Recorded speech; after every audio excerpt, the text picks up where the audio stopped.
हाँ जी, तो अपन आगे बढ़ते हैं। चैप्टर 8 का सेकंड पोर्शन कंप्लीट करते हैं। पहले थोड़ा सा रिवाइज कर लेते हैं। देखो, जो हमारी बैलेंस शीट होती है, ठीक है, जो भी बैलेंस शीट है ना, the balance sheet will show me the financial position of the company. मेरे धंधे की फाइनेंशियल पोजीशन क्या है, कितनी मेरे पास असेट है, कितनी लाइबिलिटी, एज ऑन डेट बताएगा। ठीक है। जो प्रॉफिट एंड लॉस अकाउंट होता है या फिर जो इनकम स्टेटमेंट होता है, समझिए मेरी बात, वो क्या बताता है पता है? वो बताता है कि what is the financial performance of your company, कि आपकी कंपनी की फाइनेंशियल परफॉर्मेंस कैसी है। ठीक है।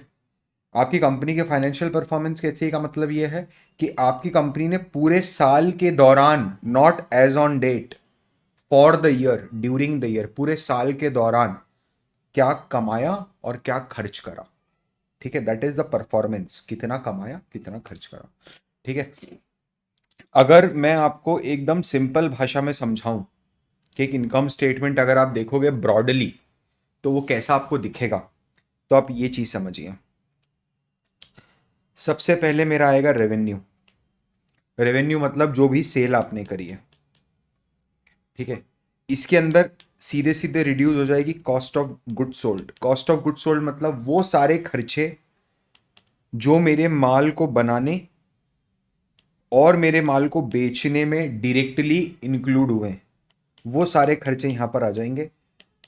तो जो मेरे पास बच के आएगा, that is gross gross profit.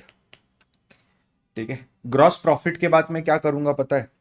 मैं एक तो selling, general and administration expenses minus कर दूंगा, मैं डेप्रीसिएशन माइनस कर दूंगा।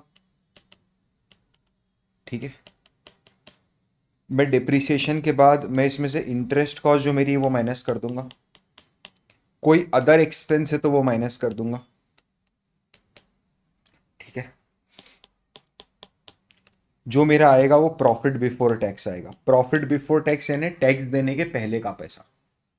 ये मेरा आया प्रॉफिट बिफोर टैक्स। इसमें से मैं माइनस करूंगा टैक्स को, तो मेरा आ जाएगा प्रॉफिट आफ्टर टैक्स। ये आप इसको नेट प्रॉफिट बोल दो, शुद्ध मुनाफा। इसको प्रॉफिट आफ्टर टैक्स बोल दो। अभी बेसिक है तो आप इंटरचेंजेबली यूज कर सकते हो इनको, बट इन दोनों में बहुत ही बारीक सा एक डिफरेंस है, बहुत ज़्यादा बड़ा कोई डिफरेंस नहीं है। ठीक है, ये बात समझ में आ रही है सब लोगों को? चलिए, अब अगर मैं बात करूं इनकम स्टेटमेंट के इनकम साइड की, ठीक है, तो उसमें रेवेन्यू है। अब यार आप देखो, रेवेन्यू जो है ना, मैं थोड़ा सा रेवेन्यू पे बात करना चाहता हूँ या इनकम साइड पे बात करना चाहता हूँ। तो इनकम साइड में तीन चीज़ें आ रही हैं। सबसे पहले मैं बात करता हूँ रेवेन्यू की। तो रेवेन्यू जो है ना, वो रेवेन्यू जो होगा वो ऑपरेशनल होगा भाई। ऑपरेशनल होगा मतलब वो पैसा जो मैंने मेरे कोर बिजनेस से कमाया है। समझो मेरी बात, मेरे कोर बिजनेस से जो पैसा कमाया है वो मेरा ऑपरेशनल रेवेन्यू होगा हमेशा। अदर इनकम क्या होगी? अदर इनकम मतलब कंपनी के पास एक्स्ट्रा पैसा पड़ा था, कंपनी ने उससे शेयर खरीदे, उस शेयर से डिविडेंड आया। आप समझना, टाटा स्टील की बात कर रहे हो आप, एक मिनट के लिए समझो। टाटा स्टील का मेन काम क्या है? टाटा स्टील का मेन काम है स्टील बनाना और स्टील बना के बेचना। स्टील की पाइप बनाना, स्टील की प्लेट्स बनाना, स्टील की शीट्स बनाना और बना के बेचना। ठीक है। टाटा स्टील के पास एक्स्ट्रा पैसा पड़ा था, टाटा स्टील ने उसकी एफडी कर दी, उस एफडी से ब्याज आया। क्या वो टाटा स्टील का कोर ऑपरेशनल काम है? क्या टाटा स्टील ब्याज के धंधे में है क्या? बिल्कुल भी नहीं। आई होप ये आप सब लोगों को समझ में आ रहा होगा। ठीक है, ये आप सब लोगों को समझ में आ रहा होगा। ठीक, तो दैट इज नॉन ऑपरेशनल। इसमें क्या आएगी? डिविडेंड इनकम आ जाएगी, इसमें इंटरेस्ट इनकम आ जाएगी, ये सब इनकम्स आपकी अदर इनकम में आ जाएगी। ठीक है। आप कोर ऑपरेशनल इनकम मतलब टाटा स्टील जो स्टील बेच के इनकम कमा रहे हैं। अच्छा, अब देखना, अब जब रेवेन्यू में ग्रोथ आती है तो रेवेन्यू में ग्रोथ दो कारणों से आ सकती है। नंबर वन, एक हुआ होगा इंक्रीज इन प्राइस, कि आपका प्राइस बढ़ा इसलिए रेवेन्यू में ग्रोथ आ रही है। नंबर टू, एक हुआ होगा आपका इंक्रीज इन क्वांटिटी। आप थोड़ा सा मेरे को नीचे लिख के बताना कमेंट में, ये आपका असाइनमेंट है, कि कौन सी ग्रोथ, मतलब रेवेन्यू अगर बढ़ा है तो आप क्या चाहते हो आपका रेवेन्यू, आपकी कंपनी का रेवेन्यू, आपके बिजनेस का रेवेन्यू किन कारणों से बढ़े? प्राइस बढ़ने के कारण से बढ़े या क्वांटिटी बढ़ने के कारण से बढ़े? क्या ज्यादा फेवरेबल है आपके लिए?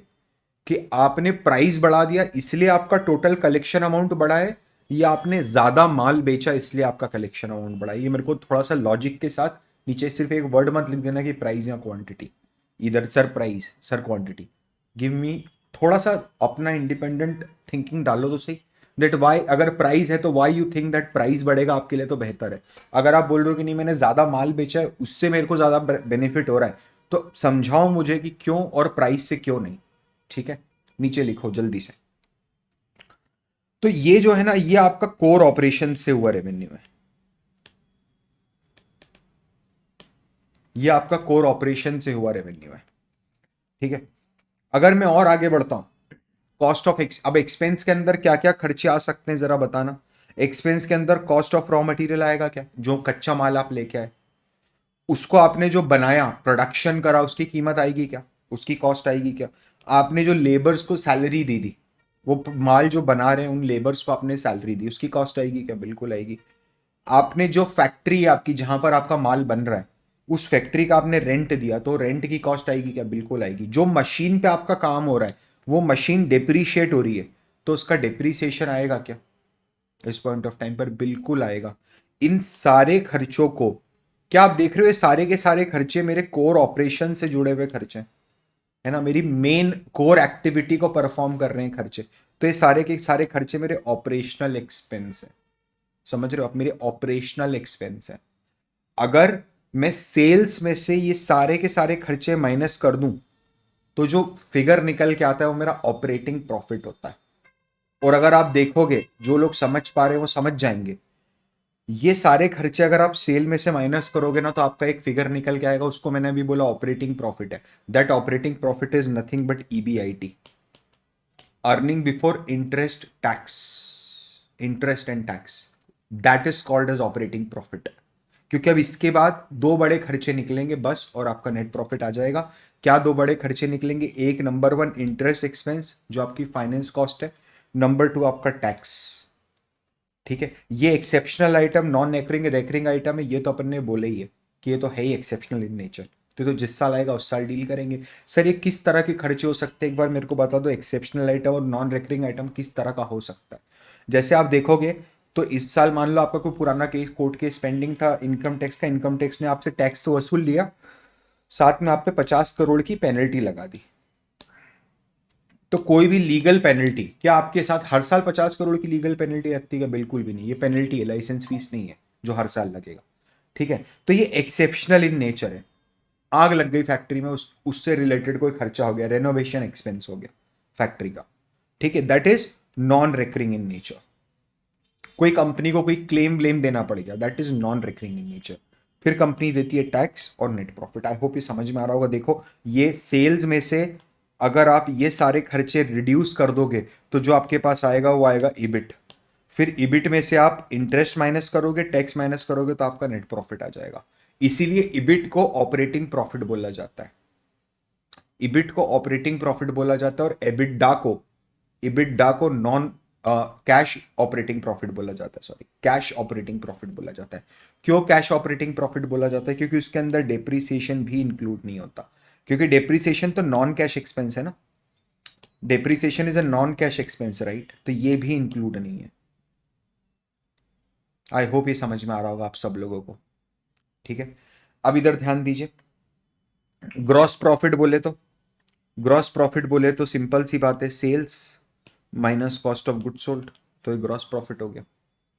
एबिटडा बोले तो sales minus cost of good sold minus SG&A, selling general and administrative expenses. देखिए जरा इधर जो मैंने बनाई है वो शीट पे जाइए, ये वाली शीट पे जाइए। देखिए मैंने क्या करा, सेल्स लिया, सेल्स में से ग्रॉस COGS माइनस करा और SG&A माइनस करा। तो यहां पर इस जगह पर जो फिगर आएगा मेरा, ये जो कैलकुलेट हुआ, ये क्या हो गई मेरी? ये हो गई मेरी earnings. Earnings but before what? Depreciation, interest और tax, EBITDA. Right, earning before depreciation, tax and interest. I hope ये समझ में आ रहा होगा, बहुत सिंपल है, मैं एकदम फ्लो समझाने की कोशिश कर रहा हूं आपको। ठीक है, एबिट क्या होगा? ईबिट क्या होगा, देखो ये समझ लोगे तो शायद और क्लियर हो जाएगी चीजें। Sales minus cost of good sold minus SG&A minus depreciation, ये होगा आपका एबिटा, एबिट। ठीक है। प्रॉफिट आफ्टर टैक्स क्या होगा, प्रॉफिट आफ्टर टैक्स होगा ईबिट माइनस इंटरेस्ट और minus tax. Effective tax rate क्या होगा पता है, देखो टैक्स रेट एक तो है 25% जो सरकार ने आपको दिया है कि कोई भी कंपनी अगर हिंदुस्तान में धंधा कर रही है तो 25% का टैक्स भरेगी। इफेक्टिव टैक्स रेट का मतलब यह है कि actual tax paid divided by profit before tax, कि मेरा प्रॉफिट बिफोर टैक्स कितना था और उस प्रॉफिट बिफोर टैक्स का मैंने कितना परसेंट टैक्स भरा है। जैसे आप एक बार समझ लो, मैं आपको ये समझा देता हूं क्योंकि मेरे को पता है कंफ्यूजन होगा। एक इंडिविजुअल का केस लो तो आपको ज्यादा अच्छे समझ में आएगा। मान लो एक इंडिविजुअल की इनकम 7 लाख है, ये उसका प्रॉफिट बिफोर टैक्स है ना, कि 7 लाख के ऊपर टैक्स कैलकुलेट होगा। तो भाई पहले 3 लाख तक तो 0 रुपीज है मान लेते हैं अपन, ठीक है। फिर 3 लाख से 5 लाख तक 10% है, और 5 लाख से ऊपर से फॉर एग्जाम्पल 20% है। तो 3 लाख से 5 लाख, ये 2 लाख पे 10% अगर अपन ने कैलकुलेट करा तो 20,000 ये हो गया। फिर 5 लाख से 7 लाख, 2 लाख पे 20% कैलकुलेट करा तो 40,000 ये हो गया। तो टोटल टैक्स अपन ने पे करा है 60,000 रुपए। अब मेरा प्रॉफिट बिफोर टैक्स कितना है, 60,000 डिवाइडेड बाय 7 लाख। ये जब मैंने करा तो मेरा जो कैलकुलेशन आ रहा है वो मेरा कैलकुलेशन आएगा यहाँ पर कुछ 8 पॉइंट समथिंग समथिंग परसेंटेज। ये मेरा इफेक्टिव टैक्स रेट हो गया, समझ रहे हो, क्योंकि टैक्स मेरा स्लैब में अलग अलग बटा हुआ है। तो ये मेरा इफेक्टिव टैक्स रेट हुआ इस पर्टिकुलर इनकम पे। आई होप यहां तक सब लोगों को क्लियर होगा। ठीक है। Statement of change in share holders equity, हम एक काम करते हैं, मैं आपको फिर से लेके चलता हूँ स्क्रीन पे और वहीं पर ही अपन इसको समझते हैं। एनुअल रिपोर्ट ओपन करके, एनुअल रिपोर्ट ओपन करके ही देखते हैं और उधर ही समझते हैं इसको। देखिए जी, तो मैंने क्या करा, मैंने यहाँ नॉर्मल वरुण बेवरेजेस लिया है। वरुण बेवरेजेस में सबसे नीचे आ गया और मैंने एक एनुअल रिपोर्ट ओपन कर ली। मैं इधर नीचे आ जाता हूँ, ओपन कर लिया, एनुअल रिपोर्ट ओपन हो गई है। इधर ध्यान दीजिए, आप यहां पर जाओ और यहां पर लिखो total assets.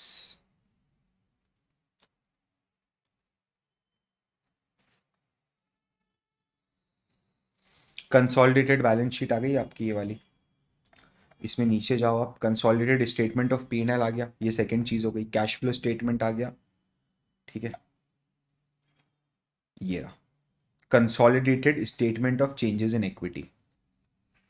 Consolidated statement of changes in equity को कैसे पढ़ा जाता है, यहां पर क्या बोल रहा है कि साल के शुरुआत में टोटल नंबर ऑफ शेयर्स कितने थे, तो ये थे 2,86,000 समथिंग समथिंग समथिंग, है ना, 288। Changes of the equity share capital during the year, तो कितना चेंज हुआ, तो इतना चेंज हुआ, ठीक है। फिर जो मेरा वाला साल है, मतलब ये पिछले साल इतना चेंज हुआ, तो इस साल की शुरुआत में ये वाले शेयर थे इतने 433 थे। फिर इस साल और नए शेयर इशू हुए 216। तो साल के एंड में जब बैलेंस शीट बना रहे हैं हम तब इतना, तो इसने 2 साल की आपको स्टेटमेंट ऑफ चेंज इन दिया, विच इज वेरी गुड। ठीक है। यहां पर अब और डिटेल है, ठीक है, यहां पर और डिटेल है, मतलब कि यहां पर जो अदर इक्विटी है, मतलब जो प्रॉफिट है वो कितना कितना पड़ा हुआ है। आप देखो प्रॉफिट में अपन ने ये सब देखा था, capital reserve on consolidation, capital reserve मतलब मैंने कोई मशीन बेची उससे मेरे को मुनाफा हुआ, ठीक है, तो वो मैंने साइड में पट कर रखा है। सिक्योरिटी प्रीमियम मतलब मैंने नए सिक्योरिटी शेयर इशू करे थे लेकिन मैंने उनसे बकाया पुराना प्रॉफिट लिया था। जनरल रिजर्व मतलब ये जो मेरे प्रॉफिट का नॉर्मल हिस्सा मेरे पास पड़ा हुआ है। रिटेन्ड अर्निंग मतलब ये भी वही है कि प्रॉफिट का पुराना हिस्सा मेरे पास पड़ा हुआ है, ठीक है। कोई फॉरेन ऑपरेशंस का कोई लॉस वॉस आया है तो मैंने बुक किया और टोटल मेरे को इतना प्रॉफिट है मेरे पास, ये वाला, ठीक है। ये आपको बताता है statement of changes in equity. ये मतलब आप यू नीड, आपके पास एक ऑब्जेक्टिव होना चाहिए कि आपको क्यों देखना है statement of change in equity. कि आपको देखना, गड़बड़ लग रही है क्या कि ड्यूरिंग द ईयर प्रॉफिट के अंदर इन्होंने कुछ गड़बड़ करी है, ठीक है, ड्यूरिंग द ईयर क्या प्रॉब्लम हुई है, अगर कोई प्रॉब्लम हो रही है तभी आप इसको जाके देखोगे, ठीक है। This is not a very short for document. अब देखिए इधर basics of cash flow. Basics of cash flow का मतलब ये है, यहां पर एनआईएसएम नहीं चाहता है कि आप पूरा कैश फ्लो स्टेटमेंट सीखो। मतलब ये है कि वो टेस्टिंग भी नहीं करेगा फिर पूरे कैश फ्लो स्टेटमेंट की, बिल्कुल नहीं करेगा, वो सिर्फ बेसिक कंसेप्ट की टेस्टिंग करेगा। तो बेसिक कंसेप्ट की टेस्टिंग करेगा तो मेरे को क्या पता होना चाहिए, मुझे सिर्फ ये पता होना चाहिए कि जो तीनों कैश फ्लोज हैं, अगर मैं आपको एग्जांपल दूं तो आप ये बता पाओ कि कौन सा एट्रीब्यूट कौन से कैश फ्लो में जाता है। तो सबसे पहले तो ये समझना, नाम से बिल्कुल क्लियर हो रहा है ऑपरेटिंग है और कैश है। तो मेरे समझना, अगर मैं नेट प्रॉफिट के लूं, देखिए इधर मैं ऐसे समझाता हूं आपको। जैसे मान लो मैंने नेट प्रॉफिट निकाला है ना, ये मेरा नेट प्रॉफिट है। इससे मुझे ऑपरेटिंग कैश फ्लो की तरफ बढ़ना है, तो मैं इसमें क्या क्या प्लस माइनस करूंगा पहले बताओ। देखो, ये नेट प्रॉफिट निकालते समय मैंने इंटरेस्ट माइनस कर दिया था, जबकि इंटरेस्ट मेरा ऑपरेटिंग एक्सपेंस नहीं है। आप समझिए, मेरा काम ब्याज पे पैसा चढ़ाना नहीं है, मेरा काम है पेप्सी बना के बेचना, मेरा काम है स्टील की ट्यूब्स बना के बेचना। तो मैं सबसे पहले तो इसमें इंटरेस्ट को ऐड कर दूंगा। क्यों इंटरेस्ट को ऐड कर रहा हूं मैं, क्योंकि इंटरेस्ट जो है वो, उसका नेचर ऑपरेटिंग नहीं है, उसको कहीं और लिखेंगे, ठीक है। फिर मैं इसमें ऐड कर दूंगा डेप्रीसिएशन। डेप्रीसिएशन क्यों ऐड कर रहे हो, बिकॉज ये नॉन कैश एक्सपेंस है, यहां पर मेरा कैश का आउटफ्लो हुआ ही नहीं है, ये तो मैंने सिर्फ बुक के अंदर मेरी मशीन की वैल्यू कम कर दी है। फिर मैं इसमें और क्या ऐड कर दूंगा, कोई भी दूसरा प्रोविजन मैंने बना रखा हो तो, ठीक है। प्रोविजन, क्यों प्रोविजन ऐड कर रहे हैं वापस, क्योंकि नॉन कैश एक्सपेंस है। प्रोविजन का मतलब क्या होता है, पैसा गल्ले से उठा के साइड में रख देना। तो क्या पैसा दुकान से बाहर चला गया, क्या नहीं, मैंने पैसा गल्ले से उठा के एक छोटी गुल्लक में डाल दिया कि घूमने जाएंगे, ये घूमने जाने के लिए मैं प्रोविजन बना रहा हूँ, ट्रैवल के लिए प्रोविजन बना रहा हूँ, ठीक है। तो कोई भी प्रोविजन अगर आप बना रहे हो उसमें आपका कैश का आउटफ्लो तो नहीं हो रहा है, कैश तो आपकी चार दीवारी के अंदर ही है। जो आपके पास आएगा, ये आपके पास आएगा कैश फ्लो फ्रॉम ऑपरेशंस, समझ रहे हो, ये ऑपरेटिंग कैश फ्लो होगा आपका, ये पूरा का पूरा प्योर ऑपरेटिंग नेचर का कैश फ्लो होगा। सिमिलरली इन्वेस्टिंग कैश फ्लो कौन सा होगा, आपने कोई इन्वेस्टमेंट किया है कहीं पर भी, ठीक है, आपने कोई नई फैक्ट्री खोली बिजनेस के अंदर, उसके लिए आपने इन्वेस्टमेंट किया, ठीक है, वो इन्वेस्टिंग कैश आउटफ्लो होगा आपका। आपने पुरानी फैक्ट्री बेच दी, वो बेच के आपको कैश आया, वो कैश इनफ्लो होगा इन्वेस्टिंग नेचर का।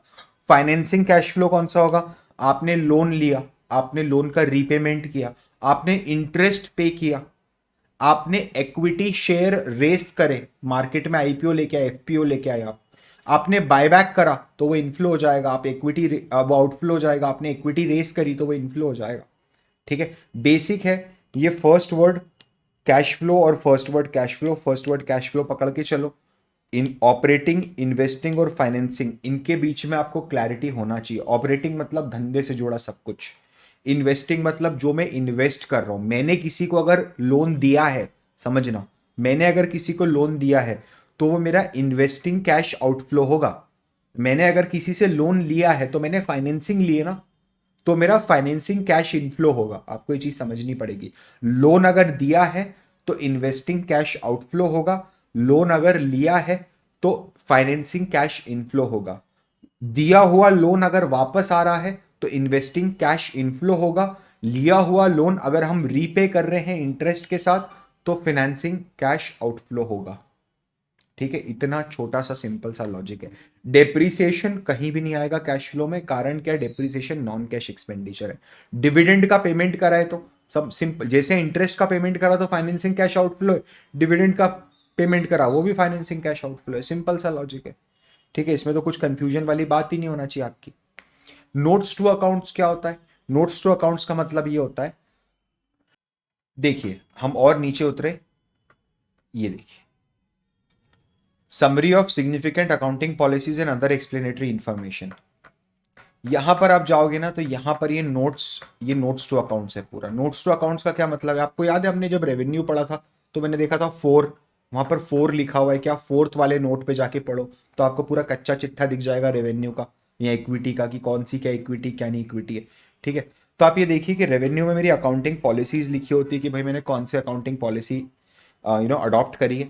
रेवेन्यू में कॉन्टिंजेंट लाइबिलिटी लिखा होता है। कंटिंजेंट लाइबिलिटी का क्या मतलब है? ऐसी लाइबिलिटी जिसका अमाउंट मुझे पता है या मैं कैलकुलेट कर सकता हूं, बट मुझे अभी ये पता नहीं है कि मुझे देना है कि नहीं देना है। जब तक ये सर्टन नहीं है कि मुझे देना ही देना है तब तक मैं उसको बैलेंस शीट में नहीं लिखूंगा। ऐसी कौन सी लाइबिलिटी जिसका अमाउंट मेरे को पता है लेकिन मुझे ये सर्टन नहीं है कि देना है कि नहीं देना है। आपके ऊपर कोई केस कर दिया किसी ने, कोई, आप कंज्यूमर हो, कंज्यूमर को कैंसर हो गया आपकी कोल्ड ड्रिंक पी के, उसने कंपनी पे केस कर दिया, 100 करोड़ रुपए का केस करा। आपको पता है 100 करोड़ रुपए देना है, लेकिन देना है कि नहीं देना है पता नहीं है। तब पता चलेगा जब आप केस हार जाओगे। तो तब तक ये लाइबिलिटी आपकी कंटिंजेंट है। आपको बताना तो पड़ेगा ना शेयर होल्डर को कि आपकी कंपनी के ऊपर 100 करोड़ का केस चल रहा है, तो वो कहां बताओगे? वो नोट्स टू अकाउंट्स में बताओगे। सेम चीज इसी को ऑफ बैलेंस शीट आइटम बोलते हैं। आपने बैलेंस शीट से बाहर रखा है उस आइटम को, कोई भी आइटम जो आपने बैलेंस शीट से बाहर रखा है उसको आप ऑफ बैलेंस शीट आइटम बोलोगे। ठीक है, ऑडिट रिपोर्ट जो है ना, ऑडिट रिपोर्ट आप देखना, ऑडिट रिपोर्ट पढ़ने की कोशिश करना। बेसिक ढांचा होता है, कोई बहुत ज्यादा नहीं है। उसमें क्या होगा, ऑडिटर है ना ट्रू एंड फेयर व्यू देता है, ये वर्ड ध्यान रखिएगा, ट्रू एंड फेयर व्यू देता है। वो कभी भी एक्यूरेसी गारंटी नहीं कर सकता ऑडिटर। उसका कारण क्या है पता है? एक कंपनी में सैकड़ों करोड़ों ट्रांजैक्शन होते हैं और ऑडिटर किस पे काम करता है? ऑडिटर सैंपल बेसिस पे काम करता है। वो 31 सैंपल पिक करेगा और 31 सैंपल पिक करके वो ऑडिट कर देगा। ठीक है, 31 सैंपल पिक करके ऑडिट कर देगा। तो उस वो जो रिपोर्ट देगा ना, वो उसके सैंपल के बेसिस पे जो उसने टेस्ट कंडक्ट करें उसमें क्या रिजल्ट आ रहा है उसके बेसिस पे रिपोर्ट मिलेगी, ना कि जेनरिक डिस्क्लोजर रहेगा कि अरे वाह कंपनी में सब अच्छा चल रहा है। ठीक है, अगर आप देखोगे तो ऑडिटर का मेन काम क्या है? एक तो है कि इंटरनल कंट्रोल्स का असेसमेंट करना। असेसमेंट करना मतलब अगर इंटरनल कंट्रोल ऑलरेडी हैं तो उनकी एक्यूरेसी चेक करेगा ऑडिटर कि वो कितने मजबूत हैं। अगर नहीं है तो ऑडिटर फोर्स नहीं करेगा। ऑडिटर का काम इंप्लीमेंट करवाना नहीं है, सिर्फ असेस करना है। इंटरनल कंट्रोल का क्या मतलब होता है पता है? इंटरनल कंट्रोल का मतलब होता है कि आप एक बहुत फेमस दुकान पर कॉफी लेने गए। ठीक है, आप काउंटर पे पहुंचे कॉफी लेने, वो बोलता है उधर से टोकन ले जाके पहले। दैट इज इंटरनल कंट्रोल, कि कस्टमर डायरेक्टली, नौकर कस्टमर को कॉफी नहीं देगा। समझ रहे हो? पहले आप जाओगे, पेमेंट दोगे, टोकन लोगे, उसके बाद कॉफी लोगे, ताकि अनलिमिटेड लोग आके कॉफी ऐसे मालिक को चूना ना लगा दे। That is internal control. Auditor इसकी इसका असेसमेंट करता है कि कंट्रोल मजबूत है कि नहीं है। ठीक है, और ऑडिटर क्या करता है? जो अकाउंटिंग स्टैंडर्ड्स हैं वो आपने इंप्लीमेंट करें कि नहीं करें, इनको चेक करता है कि जो फाइनेंशियल स्टेटमेंट्स बने हैं वो अकाउंटिंग स्टैंडर्ड के हिसाब से बने कि नहीं बने। इसका उसको डिस्क्लेमर देना पड़ता है ऑडिटर को। ठीक है, फिर ऑडिट रिपोर्ट जो है वो 3 तरह से रेट हो सकती है। रेटिंग उसकी 3 तरह से आ सकती है। क्लीन ऑडिट रिपोर्ट है। क्लीन ऑडिट रिपोर्ट का मतलब क्या है? कुछ भी इंफॉर्मेशन, कोई प्रॉब्लम नहीं है, हमने जो चेक करा है सब भला, सब चंगा सी। ठीक है, डिस्क्लेमर का मतलब क्या है? भैया हम कुछ बोल नहीं सकते, हमने ये चीज चेक नहीं करी तो we can not comment on that. Qualified मतलब इश्यूज हैं। ठीक है, क्वालिफाइड मतलब इश्यूज हैं। रिपोर्ट क्वालिफाइड है मतलब आप पढ़ो, इसके अंदर हमने नोट करा है कि क्या क्या प्रॉब्लम आ रही है। ठीक है, अपन आगे बढ़ते हैं। आगे बढ़ के आप देखेंगे तो रेशियो एनालिसिस करके एक छोटा सा, आई डोंट नो, मेरे को ऐसा लगता है इसका पूरा चैप्टर बनाना चाहिए था, बट इन्होंने बहुत छोटा सा पार्ट रखा है इसका। ठीक है, एंड आई फील कि जस्टिस तो नहीं हो पाता है, बट फिर भी अपन कोशिश करते हैं। तो रेशियो एनालिसिस आप देखोगे ना तो एनआईएसएम में ये 4-5 तरीकों से बटे हुए हैं। एक प्रॉफिटेबिलिटी रेशियोज, वो रेशियोज जो आपकी प्रॉफिटेबिलिटी के बारे में आपको बताएंगे। फिर वो रेशियोज का सेट है जो आपके रिटर्न्स के बारे में आपको बताएंगे कि आपने जो इन्वेस्टमेंट करा उसके ऊपर कितना रिटर्न आपको मिला है। फिर वो रेशियोज हैं जो डेट से रिलेटेड आपको जानकारी देंगे। फिर वो रेशियोज जो एफिशिएंसी बताएंगे कि आप बिजनेस कितना एफिशिएंटली ऑपरेट कर पा रहे हो। फिर वो रेशियोज है जो लिक्विडिटी बताएंगे। लिक्विडिटी बताएंगे मतलब कि आपकी कैश पोजीशन क्या है। जब भी आप रेशो एनालिसिस करते हो ना, कभी भी वो स्टैंड अलोन बेसिस पे नहीं हो सकता। स्टैंड अलोन बेसिस पे नहीं हो सकता मतलब अगर मैं बोल देता हूं कि किसी कंपनी का लिक्विडिटी रेशियो 2.5, अब इससे आप क्या पता कर लोगे? You will, this is not meaningful ना। आपके लिए मीनिंगफुल कब है पता है? जब आप इसको किसी के साथ कंपेयर करते हो कि मेरी कंपनी का 2.5 है लेकिन इंडस्ट्री का 3 है। रेशियो एनालिसिस कर तो पीयर्स के साथ कर, अकेले मत कर, ठीक है, हमेशा ध्यान रखना ये चीज, ठीक है। अपन एक एक करके बढ़ते हैं। देखो समझो, जब भी मार्जिन आ रहा है इसका मतलब कंपैरिजन सेल्स के साथ हो रहा है, कि मेरी सेल अगर 100 रुपए की है तो मेरा एबिडा कितने रुपए का है, ये मेरा एबिडा मार्जिन बताता है। अगर आपका एबिडा मार्जिन 25% आ रहा है, ये परसेंटेज में आएगा, तो इसका मतलब ये है कि अगर आपकी 100 रुपए की सेल है तो उसमें से 25 रुपए आप एबिडा निकाल रहे हो। पैट मार्जिन है, अगेन सेम चीज, profit after tax, net profit margin, NPM भी बोला जाता है इसको, कि 100 रुपए की अगर सेल है तो मार्जिन कितने रुपए का है, ठीक है, ये चीज आती है ना। रिटर्न रेशियो देखिए आप, return on equity, return on equity का मतलब बताऊं क्या है, देखना, ये जो नेटवर्थ है ना, नेटवर्थ का क्या मतलब है, इधर ध्यान से देखना जरा, नेटवर्थ मतलब है असेट माइनस लाइबिलिटी। अरे तो इसी को तो इक्विटी बोलते हैं। हाँ तो वही तो बोल रहा हूं मैं, जो मालिक का पैसा धंधे में लगा हुआ है, उस पैसे को यूज करके बिजनेस ने मालिक के लिए कितना मुनाफा जनरेट करा, वो मुनाफा मालिक के हाथ में आया कि नहीं आया ये अलग बात है, समझ रहे हो आप। वो मुनाफा मालिक के हाथ में आया कि नहीं आया, that is a different thing. जैसे देखो आप बोलोगे कि देखो यार मैंने इक्विटी है मेरी, ठीक है, ये इक्विटी है मेरी बिजनेस के अंदर और ये पैट है, तो अब इसको समझते हैं। देखो यार इक्विटी में क्या क्या आएगा, देखो मैंने 100 रुपए तो आपको दिए थे जब बिजनेस शुरू हुआ था आज से 40 साल पहले, तो बोले हाँ बिल्कुल सही है, ठीक है, और इन 40 सालों का टोटल, इन 40 सालों का मुनाफा भी तो इकट्ठा हुआ है ना बिजनेस में, मैंने निकाला थोड़ा ना आज तक। बोले हाँ आपने निकाला नहीं है, तो 900 रुपए वो मुनाफा हुआ है, तो 1000 रुपए तो मैंने मेरी तरफ से धंधे में लगा रखे हैं। बोले हाँ आपने लगा रखे हैं, तो बोले देखो उसमें सेल हुई, कुछ माल बिका, उसका खर्चा आपने काटा, फिर आपने ब्याज व्याज का खर्चा काटा, आपने टैक्स खर्च, सारे खर्चे काट दिए, कुछ पैसा बचा होगा। बोले हाँ बचा है, तो बोले वो कितना पैसा बचा है, तो बोले मालिक वो 250 रुपए बचा है। तो बोले हाँ, तो इसका मतलब ये है कि आपने 1000 रुपए लगा के, मेरे 1000 रुपए लगा के मेरे को 250 रुपए कमा के दिए, तो मेरी रिटर्न ऑन इक्विटी आप कितने परसेंट में बोलूंगा, मेरी रिटर्न ऑन इक्विटी 25% है। इक्विटी शेयर होल्डर का पर्सपेक्टिव आ गया यहां पर, this is from the perspective of equity share holder, ठीक है। अगर आप बोलते हो return on capital employed, please understand, return on capital employed अगर आप बोलते हो, मैं यहां बोलता हूं ROCE, return on capital employed. तो रिटर्न ऑन कैपिटल एम्प्लॉयड का क्या मतलब है पता है, रिटर्न ऑन कैपिटल एम्प्लॉयड बोलोगे इबिट डिवाइडेड बाय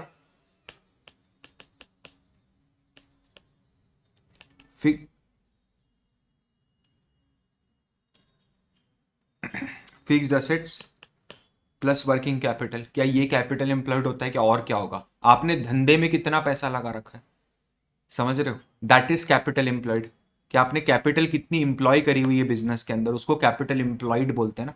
आपने बिजनेस में कितना, क्या कैश को कैपिटल एम्प्लॉयड में कैलकुलेट कंक्लूड करोगे इसके अंदर नीचे, नहीं, because cash is your asset but it is not employed in the business. आपका धंधा कैश, लोगों को कैश उधार पे देने का नहीं, आपको समझना पड़ेगा।